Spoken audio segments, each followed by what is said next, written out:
Well, the storm finally let up, thank God. But everything's closed, and I'm kind of bored.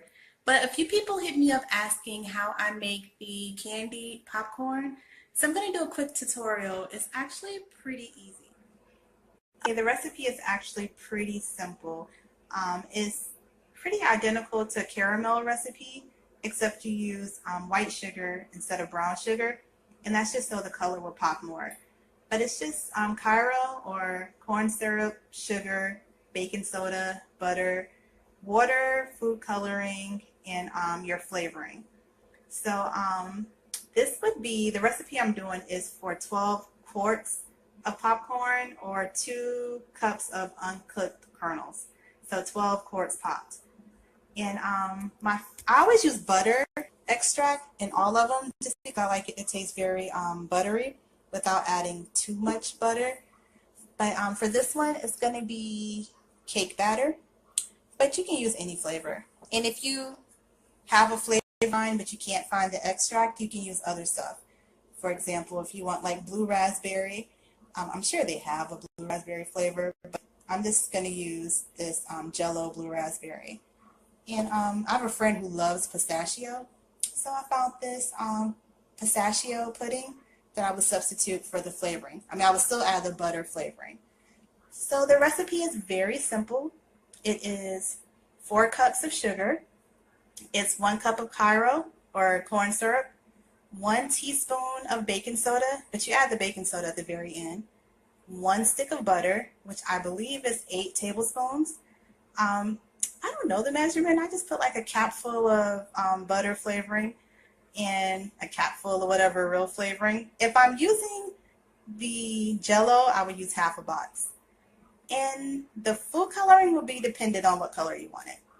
So, like I said, 4 cups of sugar, 1 cup of corn syrup, 1 stick of butter, 1 teaspoon of baking soda, and 1 cup of water. So I'm going to go ahead and mix it together. Okay, so first we start off by popping 12 quarts of popcorn. So that's actually 2 cups of unpopped kernels.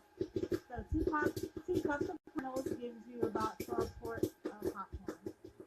Okay, so I have my 12 quarts of popcorn. In a pan, I have everything in, and I'm going to stir it on medium heat with a wood or plastic spoon until it comes to a boil. This is actually medium-high heat. So you're going to stir it until it starts to boil. Once it boils, you have to stop stirring it because it will crystallize or something. And it needs to heat to approximately 300 degrees.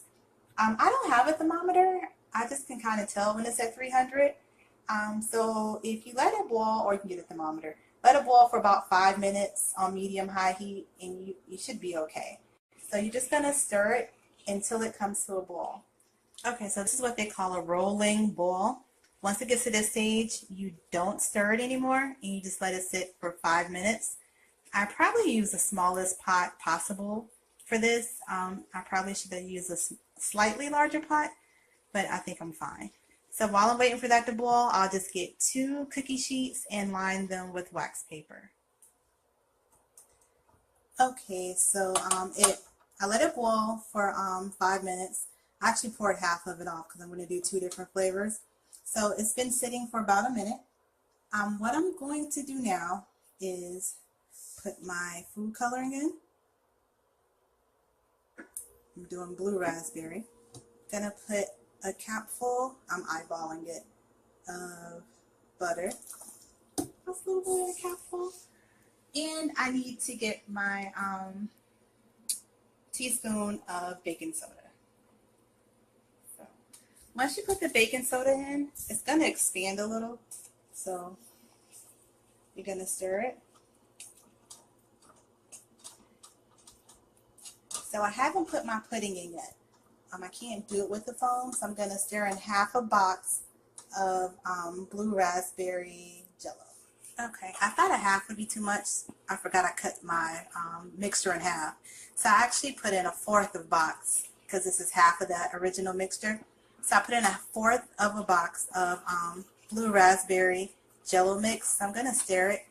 I don't know if you can see, but it got real like frothy. This is pretty much the last step.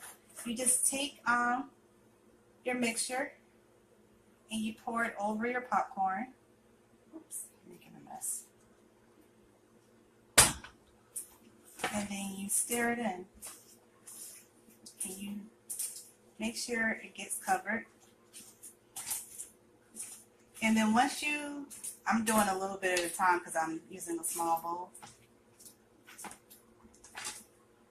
But after you mix it in, you just put it on a baking sheet and let it dry for like an hour, and then you're pretty much done. Put a little more here.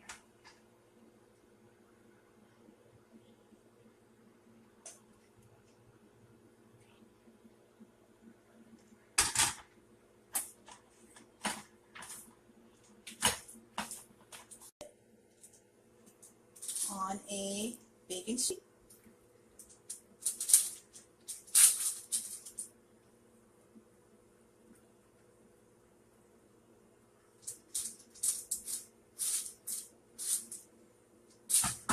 And the last step, salt brings out sugar, so you put one little